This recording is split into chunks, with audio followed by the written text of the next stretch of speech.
11 juillet 1993, Jordan Chandler, qui résidait avec sa mère June Chandler, est allé rendre visite à son père pendant une semaine, mais à la fin de la semaine, Evan Chandler a refusé de rendre le garçon à sa mère. C'est la semaine où les accusations de Jordan contre Michael Jackson ont commencé à prendre forme. Les Chandler ont affirmé que les aveux d'agression du garçon avaient été faits après qu'Evan l'a mis sous sédation pour une intervention dentaire mineure, arraché une dent de lait, avec l'aide de son anesthésiste et ami, Mark Torbiner, le 16 juillet, juste un jour avant le jour où il était prévu que Evan rende son fils à son ex-femme. D'après l'histoire des Chandler, telle que présentée dans le livre de Ray Chandler de 2004, All That Glitters, après que Jordan soit sorti de la sédation, Evan l'a obligé à avouer et corroborer ses soupçons selon lesquels Michael Jackson l'aurait agressé sexuellement. Le garçon a refusé. Puis Evan a commencé à lui faire du chantage avec des mensonges et des menaces contre son ami, Michael Jackson.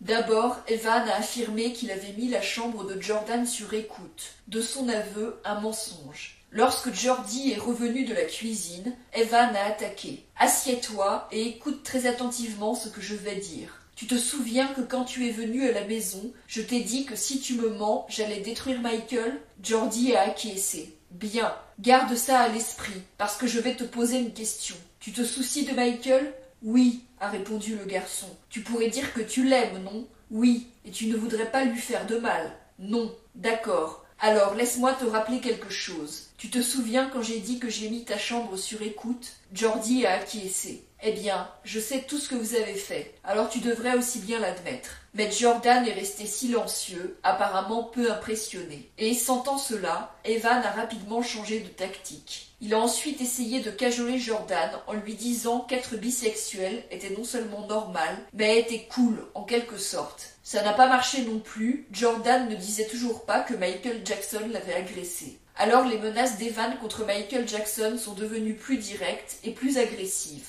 Je vais te donner une dernière chance de sauver Michael. Si tu me mens, alors je vais le faire tomber devant le monde entier, et ce sera entièrement de ta faute, parce que tu es la seule personne qui aurait pu le sauver. Et je sais à propos des baisers et des branlettes, donc ne me dis rien que je ne sais pas déjà, a menti Evan. Il ne s'agit pas pour moi de trouver quoi que ce soit. C'est à propos de mensonges. Et tu sais ce qui va se passer si tu mens. Je vais donc te faciliter la tâche. Je vais te poser une question. Tout ce que tu as à faire, c'est de dire oui ou non. C'est ça. Mens et Michael plonge. Dis-moi la vérité et tu le sauves.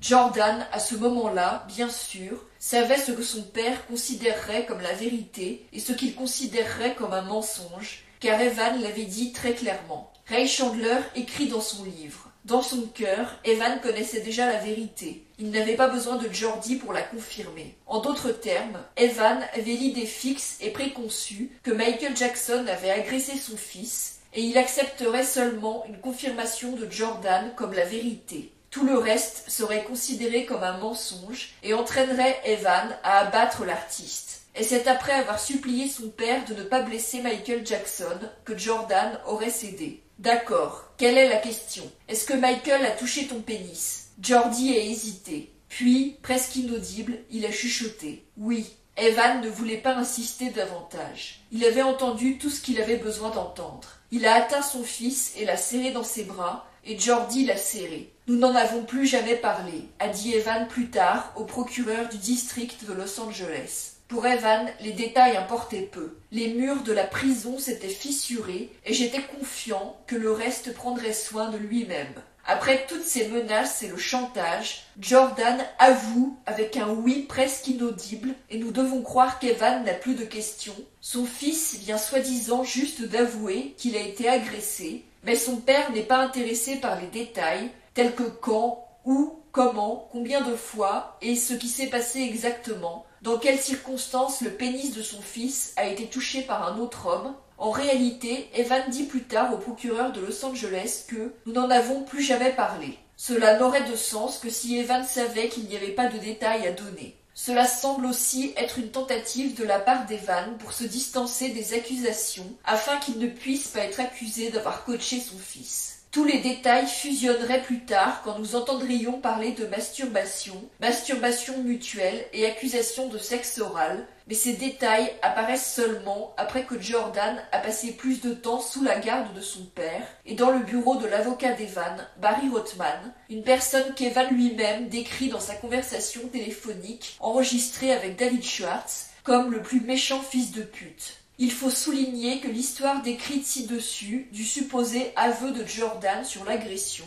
est basée uniquement sur le récit de Ray Chandler dans All That Glitters et nous ne savons pas dans quelle mesure c'est vrai. Même si c'est complètement vrai, la façon dont Jordan a été contraint et menacé pour faire un aveu rendrait ces accusations très problématiques. Cependant, il y a des raisons de douter de l'affirmation selon laquelle Jordan a avoué quoi que ce soit le 16 juillet. Voilà pourquoi. Le 14 juillet, Evan et son avocat, Barry Rothman, ont contacté un psychiatre, le docteur Mattis Abrams, et lui ont présenté leur version de l'histoire en lui demandant son avis à ce sujet. Sans même avoir rencontré l'enfant ou l'accusé, simplement sur la base de la version de l'histoire d'Evan et de Rothman, le 16 juillet, le docteur Abrams a envoyé à Rothman une lettre de 2 pages dans laquelle il a déclaré que il existerait un soupçon raisonnable que des abus sexuels auraient pu avoir lieu. Le docteur Abrams n'a même pas dit qui était l'enfant ou l'accusé, et quand il a exhorté Evan à lui amener l'enfant pour un entretien, pour une évaluation plus approfondie, Evan a refusé en utilisant une excuse bizarre.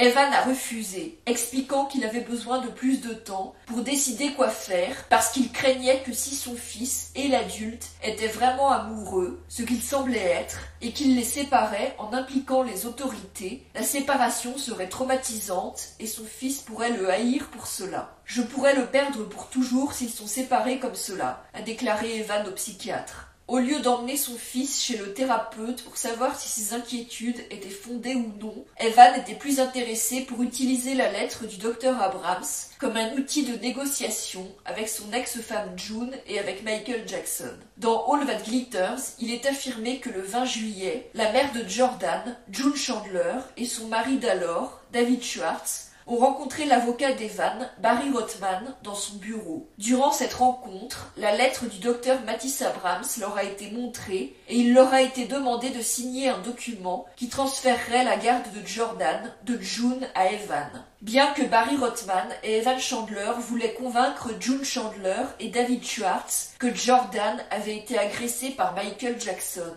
et comme outil pour cela, ils ont utilisé la lettre du docteur Abrams, l'aveu présumé de Jordan ne leur a pas été mentionné pendant cette réunion. Dans All That Glitters, il est affirmé que c'était parce qu'Evan n'avait pas parlé à Barry Rothman de l'aveu présumé. La raison invoquée est qu'Evan ne voulait pas trahir la confiance du garçon. Le 4 août, Evan et Jordan ont rencontré Michael Jackson et son enquêteur privé, Anthony Pellicano, au Westwood Marquis Hotel. Evan leur a lu la lettre du docteur Abrams et après la réunion, Evan et Barry Rothman ont invité Anthony Pellicano au bureau de Rothman où ils ont fait une demande de 20 millions de dollars pour ne pas aller aux autorités et rendre les accusations d'agression d'enfants publiques contre Michael Jackson. Cependant, d'après le livre de Ray Chandler, le 6 août, Jordan n'était toujours pas disposé à dire à sa mère, June Chandler, que Michael Jackson l'aurait agressé. Ray Chandler affirme que c'était parce que le garçon avait trop honte. Cela pourrait être possible, bien sûr, mais Evan lui-même n'avait toujours pas mentionné l'aveu supposé de Jordan à son ex-femme non plus, bien qu'il soit décrit comme désespéré de convaincre June que leur fils avait été agressé par Michael Jackson.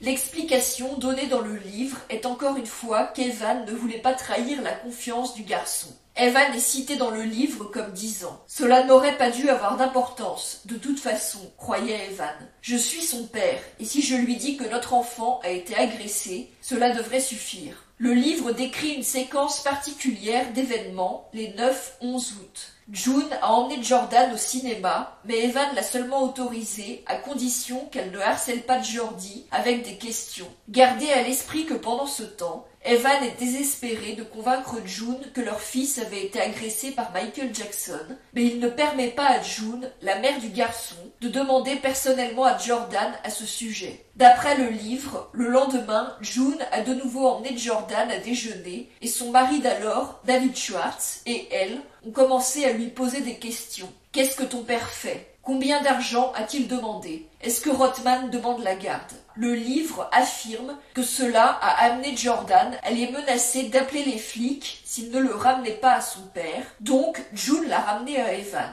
Le livre décrit cela comme une tentative dramatique d'enlèvement par June, ce qui n'a pas beaucoup de sens, car June avait la garde légale du garçon, de sorte que les flics n'auraient rien pu faire pour la forcer à renvoyer Jordan à Evan si elle ne l'avait pas voulu volontairement. Gardez à l'esprit que cette version des événements est juste la version de Ray et Evan Chandler, et cela ne signifie pas que c'est la vérité, mais c'est leur histoire. L'histoire dans le livre continue. Quand ils sont arrivés, June a dit à son fils que si Evan disait la vérité, elle se joindrait à eux pour voir Michael puni. En toute sécurité à l'intérieur de la maison de son père, Jordi a raconté à Evan ce qui s'était passé et à propos de l'offre de June d'aider si elle pouvait être convaincue. Evan savait que la seule chance d'y parvenir était que Jordi dise tout à June, alors que le garçon hésitait encore à le faire. J'ai réalisé pour la première fois que j'allais rompre ma promesse à Jordi et dire à June qu'il avait admis être touché. Les choses étaient totalement hors de contrôle et c'était la seule façon de mettre fin à la folie. Il est très ironique qu'Evan parle d'une folie alors que c'était son comportement qui était bizarre. Pourquoi tout ce drame, ce secret et ces complications, alors qu'il aurait pu simplement dire à June immédiatement après le 16 juillet que Jordan lui avait avoué qu'il avait été touché de manière inappropriée par Michael Jackson?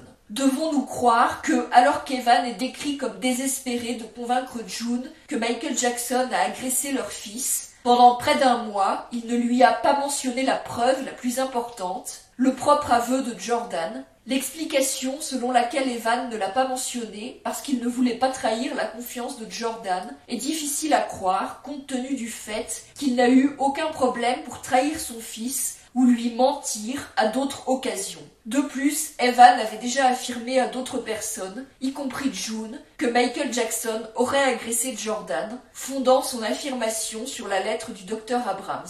Pourquoi parler à la mère de Jordan du supposé aveu du garçon serait une plus grande trahison? Même le 10 août, quand June a dit à Jordan qu'elle les aiderait à punir Michael Jackson si Jordan confirmait les affirmations de son père, le garçon était toujours réticent pour le faire. La confirmation viendrait enfin le lendemain matin, selon le livre, quand Jordan a appelé sa mère et lui a parlé des accusations au téléphone, avec Evan debout à côté de lui. June a ensuite demandé à parler au garçon seul, mais Evan a refusé de les laisser. Le raisonnement d'Evan dans le livre était qu'il ne faisait pas confiance à June après sa tentative d'enlèvement de Jordan, et que June et David Schwartz lui avaient fait part de leurs soupçons qu'Evan avait contraint Jordan à faire des accusations contre Michael Jackson.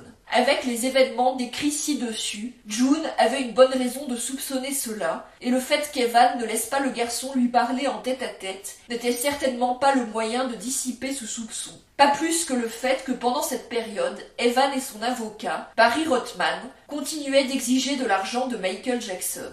Le 16 août, l'avocat de June Chandler, Michael Freeman, a informé Barry Rothman qu'ils avaient déposé une requête en vue d'une ordonnance du tribunal pour que Jordan retourne chez sa mère, June Chandler.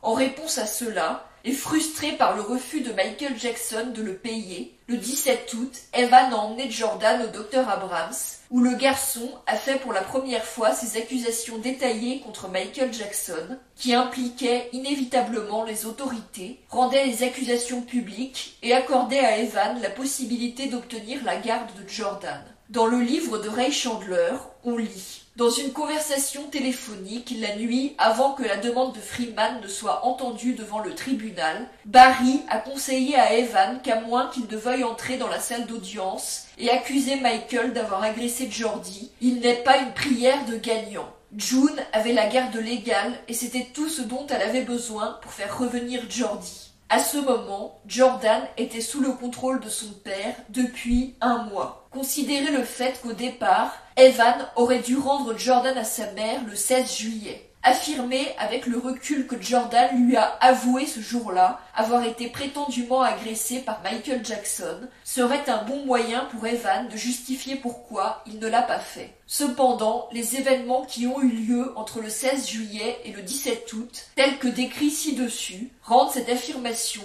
pour le moins douteuse.